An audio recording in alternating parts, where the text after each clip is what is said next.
Olá, pessoal, tudo bem?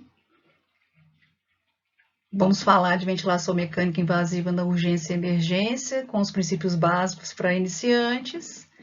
Agora vamos poder falar sobre os princípios básicos da ventilação mecânica.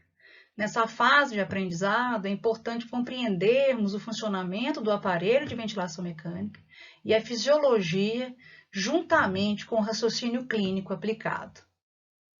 Por que a gente ventila mecanicamente? A gente ventila mecanicamente para manter a PO2 e a PCO2. Esse suporte ventilatório vai permitir o quê? Melhorar a relação ventilação-perfusão, ajustar áreas de espaço morto e áreas de shunt, e melhorar a PO2.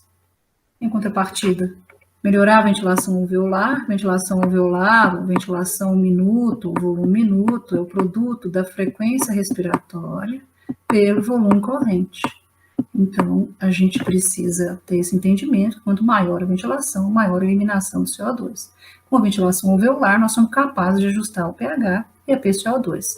E também melhorar o volume pulmonar. Essa melhora do volume pulmonar vem através da prevenção e de tratamento do colapso alveolar ou atelectasia, consequentemente você está melhorando a capacidade residual funcional, o CRF, diminuir o trabalho muscular respiratório, porque aumenta o trabalho respiratório, diminui o volume pulmonar, estabilizar a parede torácica, porque existe um comportamento da parede torácica, abdômen e pulmão, que pode otimizar ou não o volume pulmonar.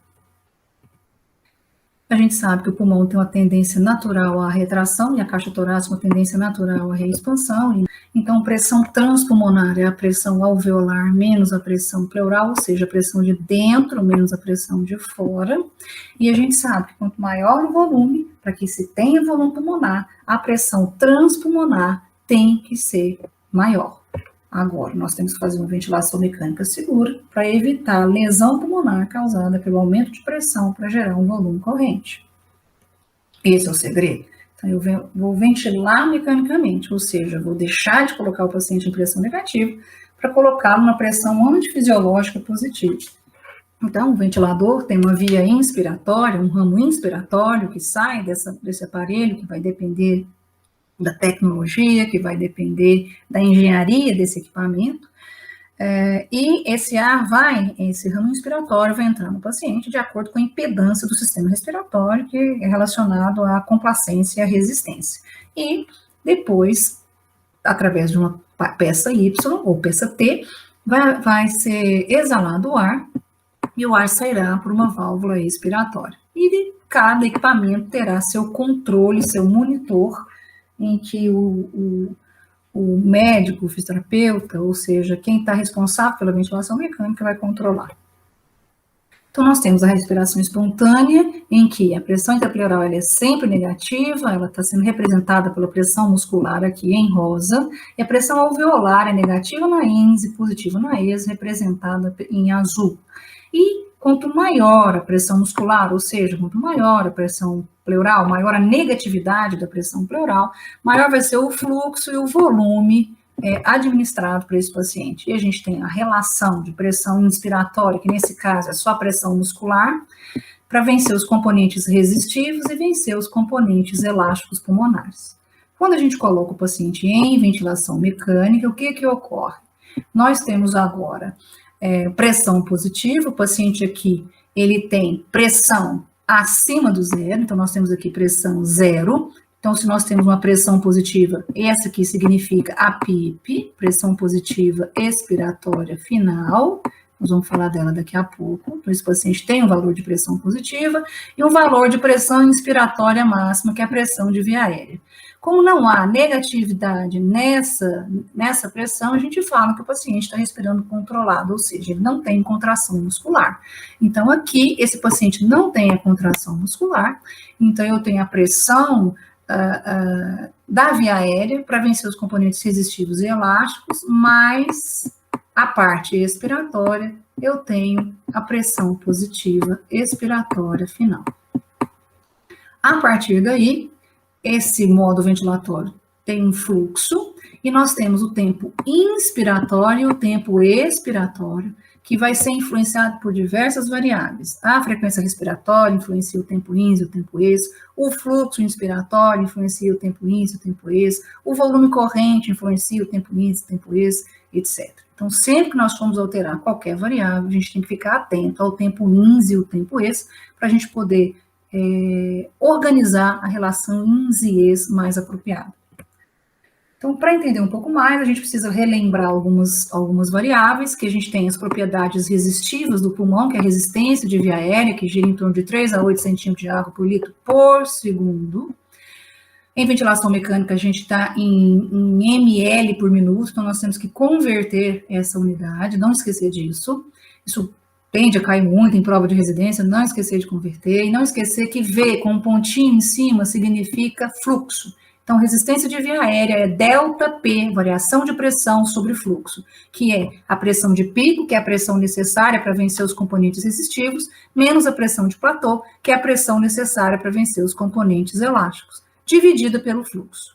A complacência é variação de volume por variação de pressão, gira em torno de 60 a 100 ml por centímetro de ar, é o volume corrente, a pressão de platô, menos a PIP. Daqui a pouco nós vamos mostrar o que é pressão de platô. E as propriedades viscoelásticas, representadas pela constante de tempo respiratório, que é o tempo necessário para que a gente tenha totalmente o volume de gás inspirado ser exalado. E está relacionado com a complacência e com a resistência do sistema respiratório. Quanto menor a complacência e maior a resistência, maior vai ser o tempo necessário do gás inspirado ser exalado. Por isso que é importante a gente entender essas variáveis para a gente poder fazer a monitorização correta. A gente sabe que, geralmente, para que todo o volume corrente inspirado seja exalado, são gastos 5 constantes de tempo. Normalmente, a gente vai sempre verificar isso em ventilação mecânica, com 3 constantes de tempo já são suficientes. Então, aqui só para você entender graficamente, a gente tem a primeira aqui, pressão de via aérea em centímetro de água e fluxo em litros por minuto. A primeira pressão é a pressão de pico, é a pressão necessária para vencer os componentes resistivos. E após uma pausa inspiratória, então eu tenho uma pausa inspiratória, quando eu faço pausa inspiratória, observe você que o fluxo é 0. Quando eu faço pausa inspiratória, não há resistência de via aérea, porque o fluxo é 0. Então, a pressão que é mostrada depois de 0,2 a 0,5 segundos de pausa inspiratória reflete a pressão necessária para vencer os componentes elásticos, que é, sim, essa a pressão de platô. Então, pressão de pico 23 menos 15, 1, porque nós temos litros por minuto, nós transformamos para litros por segundo. Então, a resistência de via aérea desse paciente é em torno de 8 centímetros de água.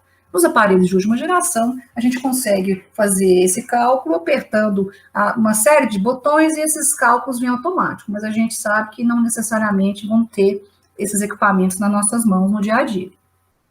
A complacência estática, a gente tem uma relação direta de complacência volume com pressão. Então, se a complacência é uma variável diretamente relacionada com volume, a gente está pensando em variável elástica, para vencer componentes elásticos. Então, por isso que a gente vai pegar a pressão de platô menos a pressão positiva expiratória final, porque está diretamente relacionado com esse volume e com os componentes elásticos. Então, eu tenho, se eu programei o meu volume, se o paciente está fazendo um volume de 600 ml, 15 menos 5, eu tenho uma complacência de 6 ml. Duas unidades importantes que a gente já citou, que é a pressão de pico, então é a pressão máxima do sistema respiratório ao final da inspiração, que você vai monitorizar no manômetro do respirador. Então, como eu já disse, para vencer os componentes resistivos. Então, se vence o componente resistivo, nós já podemos ver pela fórmula, está diretamente relacionado com resistência e fluxo. Então, resistência e fluxo são as unidades importantíssimas que vão referenciar diretamente pressão de pico. E menos o volume corrente, a PIP. E é inversamente proporcional à complacência. Já a pressão de platô é a pressão no final da pausa inspiratória, que a gente já falou que o fluxo é 0, consequentemente, anula a influência da resistência de via aérea. Ela vence os componentes elásticos e viscoelásticos pulmonares. É muito importante, porque ela está muito muito relacionada, proporcional à pressão positiva, e ela está inversamente proporcional à complacência, ou seja, menor complacência, menor volume pulmonar, maior pressão de platô, maior chance de ter lesão pulmonar. Então, a pressão de platô representa a pressão que é gerada quando esse volume corrente é acomodado no sistema respiratório. Ela nos infere que o volume corrente inspirado se acomodou no sistema respiratório, é chamado volume corrente aerado. E nós vamos ver que dá problema nesse sentido quando o paciente tem um pulmão heterogêneo. Então, só para vocês lembrarem, nós podemos ter áreas no pulmão que tem hiperinsuflação, áreas que podem ser normalidade da aeração e áreas de colapso. Por isso que é muito difícil ventilar mecanicamente esse paciente, porque a pressão transpulmonar, que é a pressão que vai refletir o quanto que nós vamos ter de volume corrente aerado e depois o quanto que vai refletir dessa pressão com o melhor volume corrente, que é a pressão de platô, com essa via heterogênea, a gente tem mais chance de ocasionar lesão pulmonar causada pela ventilação mecânica. Porque concordam comigo que se esse alvéolo já está mais aberto, a tendência da pressão alveolar é aumentar aqui, e se essa pressão alveolar, que vem da pressão transpulmonar, não for suficiente para vencer a pressão crítica de abertura desse alvéolo, colapsado ele permanecerá. Então, às vezes, você coloca pressões de via aéreas até elevadas e não modifica absolutamente nada a oxigenação e a ventilação do paciente. Por quê? Porque talvez você esteja hiperinsuflando áreas que já estão insufladas e não abrindo áreas colapsadas. Consequentemente, você vai piorar o espaço morto e vai piorar o shunt alveolar. Então, muito cuidado com isso. Para minimizar essa lesão, a gente tem uma pressão chamada driving pressure, que é uma pressão, como se fosse uma pressão motriz, que está diretamente relacionada com o volume pulmonar aerado, com o volume que conseguiu ser bem distribuído no sistema respiratório. E tem uma grande relação com o grau de deformação pulmonar, que a gente chama de strain. A complacência do sistema respiratório também tem uma grande correlação com esse volume aerado. Então, vamos imaginar, alvéolos abertos, sem hiperdistensão, significa que ele é mais complacente. Perfeito. Significa o quê? Que ele tem menor pressão para o mesmo volume corrente. Excelente. Então, eu tenho um volume corrente aerado, distribuído e acomodado no sistema respiratório ideal. Ou seja, eu não tenho áreas de hiperdistensão nem áreas de colapso. Então, a pressão resultante disso, que é a pressão de platô, menos a PIP, vai ser baixa. Nada mais nós estamos falando de driving pressure. Quanto menor a driving pressure, maior proteção pulmonar, menor o risco de lesão pulmonar induzida pela ventilação mecânica. Então, eu tenho lá pressão de pico, que nós já falamos, relacionada à pressão resistiva, pressão de platô, relacionada à pressão elástica. Então, se eu tenho a pressão de platô menos a PIP, eu tenho a driving pressure. Se esse valor for menor que 15, eu tenho proteção e segurança, eu tenho essa inferência de maneira positiva. Se eu tenho driving pressure maior que 15, vai ser exatamente o contrário. Eu tenho alvéolos que estão colapsados, alvéolos que estão hiperdistendidos, consequentemente piora a complacência, eu vou ter que desenvolver maior pressão para o mesmo volume corrente, o volume corrente aerado não vai ser distribuído no pulmão heterogêneo, a driving pressure vai ser maior que 15 centímetros de água. Uma outra medida de segurança, que é a pressão de platô menor que 28,30, também nos ajuda a pensar no minimizar a lesão pulmonar induzida pela ventilação mecânica. Mais uma vez, então, obrigada, forte abraço e boa sorte.